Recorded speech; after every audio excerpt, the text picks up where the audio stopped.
Hey, DJ Barrett Sallee with CBS Sports. You've gone through a lot of changes, obviously, as a program. Matt Canada coming in, and then Danny Etling, last year getting the job in the middle of the season, and then now having essentially the job all offseason. How have you seen him grow with that offense, and what changes in the offense have you seen personally? Seeing Danny work every day, he worked really hard. He's pretty consistent on his work ethic, and then putting that also with Coach Canada's work ethic and his excitement is really coming together. Him and Coach Canada talk a lot about different schemes, and they both study the game, so it kind of forces us to study the game as well. We both studying all the time. We break it down different defenses, and we kind of do that for fun, not even as a team. We're doing it just because, hey, we're bored, let's go in and watch some film. So it's been a big change this year. Also here in the front row, left side. Dan Matthews at Gridiron Now. Sticking with the quarterbacks, so what have you seen from Miles and even Lowell, and how much is he able to do now off that knee? I haven't seen Miles as much. I've seen him a few times 7-on-7. Definitely has a bright future. He always listening to Danny. Danny's helping him out. So that room right there is really building each other up. And then Lowell is very athletic, has a strong left arm. So even still, I have to get ready for that left arm when I'm coming across the middle or something, because he definitely can put it there. And so he's very athletic as well. Like I said earlier, he can run. So very big kid as well. So I think he has a bright future as well. Left side, second row. DJ, I don't have to ask you where you were at the end of the Auburn game last year. You were catching the ball on the play that never happened. Can you kind of roll back and try to remember what that was like for you and your team, and what your mind was going through during those last few seconds? Well, I just remember us trying to get to the line real quick, and so I was on the right side, so I knew I was going to be on the ball, so I just stepped on the line and stayed completely still because I didn't want a penalty to be thrown on me. So when the ball was snapped, I took off.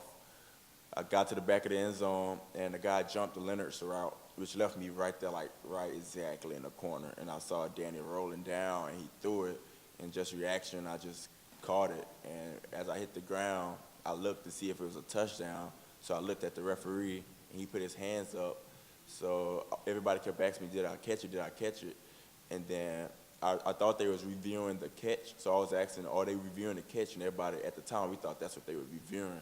And they was like, yes, that's what we're reviewing. So we started celebrating, they picked me up, and then, all of a sudden, they told us that, hey, it wasn't any time left. And so that was really hard on the team. My teammates helped me out, helped build me back up, get ready for the next week.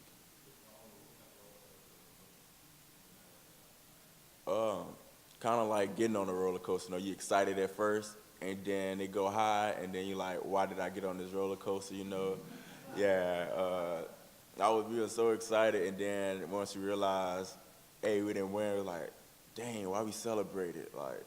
That's how it kind of felt. Left side here, second row.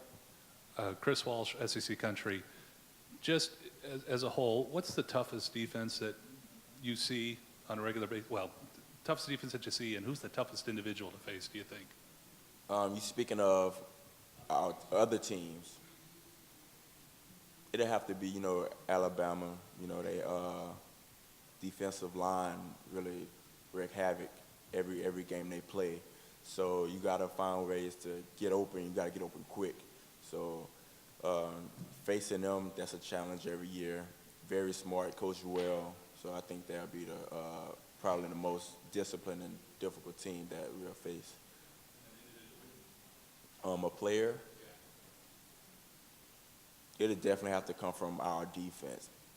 So last year I was going against Tre'Davious White every time in one-on-ones, and that's a first rounder, a legit first rounder. So, and then you go slot, you facing Jamal Adams, another legit first rounder. So you really can't you can't hide from it at practice. If you're not ready to compete that day, you're going to get exposed because you can't go to the other side like, I'm gonna go against him. Now you're going against the fastest man in college football. So it's kind of difficult at practice. So I think the best individuals that I face are definitely DBU. Right side here, second row. Nick Brown, ESPN Ruston. I got to see you play in high school, and it seems like your career has just been real quick. It just seems like yesterday. Do you feel any added pressure? This is your last year, and as the go-to receiver, do you feel any pressure because of that? You know, initially, I felt pressure. You know, coming back, all the eyes would be on me. But the way that the team really just came around, you know, guys accepted, everybody accepted their role.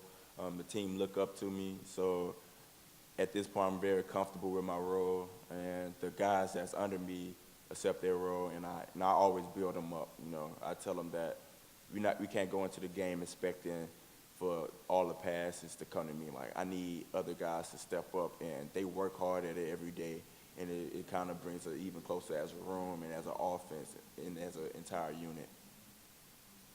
Next up, front row, left side. DJ, a multi-part question for you on this one. First, do you have an impersonation of Coach O? I do, but it won't do it justice. Let me think.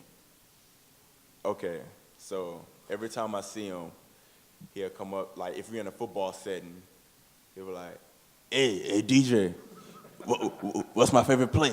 And be like, go deep, coach. And he'll be like, yeah, go deep, baby. So how often do you do that impersonation to his face? I haven't did it yet, but we was making fun of him on the plane ride here. Somebody had tweeted Guy something, and we was looking at it, and the joke was similar to like, speaking from Guy's point, Guy was like, hey, Coach O, what should I wear?